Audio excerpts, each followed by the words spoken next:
સ્વરાજ્યની ચૂંટણી, નગરપાલિકા, તાલુકા, જિલ્લા પંચાયત અને મહાનગરપાલિકાની ચૂંટણી આવી રહી છે,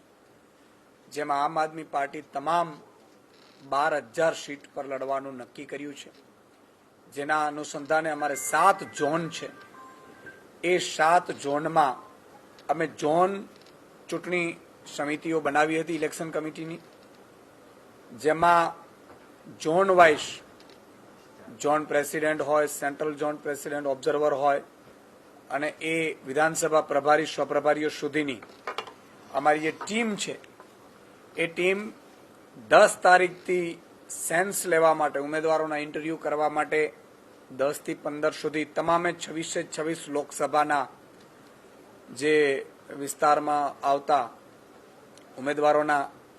ઇન્ટરવ્યુ કર્યા છે અને જેના અનુસંધાને અમે આજથી એ તમામ જે ઝોનમાંથી જે નક્કી કરેલા A grade, B grade, C grade જે ઉમેદવારો અમારા હશે